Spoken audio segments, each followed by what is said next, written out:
జనవరి 17 మనుషులకు చేసినట్టు కాక ప్రభువుకు చేసినట్టు ఇష్టపూర్వకంగా సేవ చేయుడి.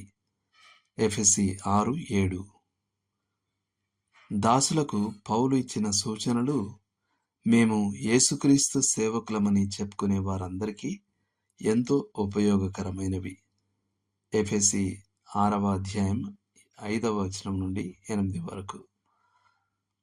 ఏ గౌరవప్రదమైన పనైనా, అది ఎంత అల్పమైనదైనా సరే, దేవుని మహిమ కొరకు చేయబడగలదని అవి మొదటగా చూపిస్తున్నాయి. పౌలు ఎవరికైతే రాశాడో ఆ దాసులు బహుశా నేలలు తుడిచి, భోజనాలు వండి, పాత్రలు కడిగి, జంతువులను కాసి లేదా పంటలు పండించి ఉండవచ్చు. అయినప్పటికీ ఈ పనులన్నీ క్రీస్తుకు చేసినట్టుగా చేయబడగలవని అపోస్తలుడు చెప్పాడు 5వ వచనంలో. వాటిని చేస్తున్నప్పుడు వారు దేవుని చిత్తమును మనఃపూర్వకంగా జరిగించుచు క్రీస్తు దాసులైనట్టు ఉన్నారని 6వ వచనం. వారు ప్రభువుకు సేవ చేసినట్లుగా ఇష్టపూర్వకంగా చేస్తున్నారని 7వ వచనం. మరియు మంచి పని చేసినందుకు ప్రభువు చేత బహుమానం పొందుతారని 8వ వచనం చెప్పాడు.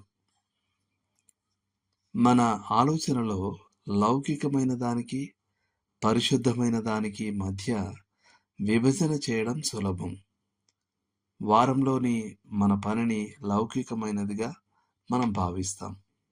అదే సమయంలో మన ప్రసంగం, సాక్ష్యం మరియు బైబిల్ బోధన పరిశుద్ధమైనవని అనుకుంటాం.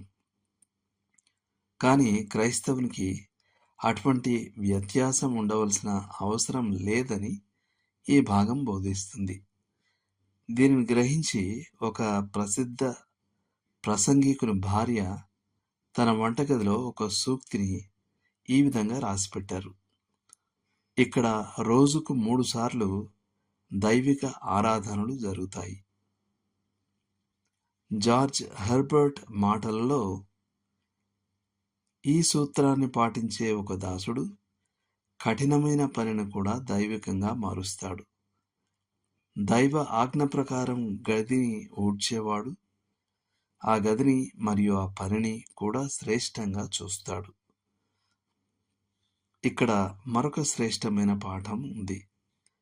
అదేమిటంటే, ఒక వ్యక్తి సామాజిక నిచ్చెనలో ఎంత తక్కువ స్థాయిలో ఉన్నప్పటికీ అతను క్రైస్తవ్యం యొక్క అత్యంత శ్రేష్టమైన ఆశీర్వాదాలు మరియు బహుమానాల నుండి వెలివేయబడడు. అతడు తన పని బట్టలను మార్చి ఎన్నడూ వ్యాపార దుస్తులు వేసుకోలేకపోవచ్చు. కానీ అతని పని క్రీస్తుకు మహిమను తెచ్చేంత మంచి నాణ్యత కలిగి ఉంటే అతను పూర్తి బహుమానం పొందుతాడు. మనుష్యుడు దాసుడైనను స్వతంత్రుడైనను తాను చేయు ప్రతి సత్కార్యమునకు తగిన ఫలము ప్రభువు వలన పొందునని ఎరిగి 8వ వచనం.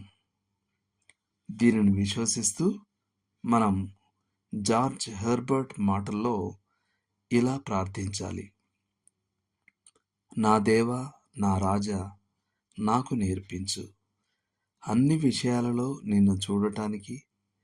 నేను ఏది చేసినా దానిని నీ కొరకే చేయడానికి. దేవుడు మిమ్మల్ని దీవించును గాక.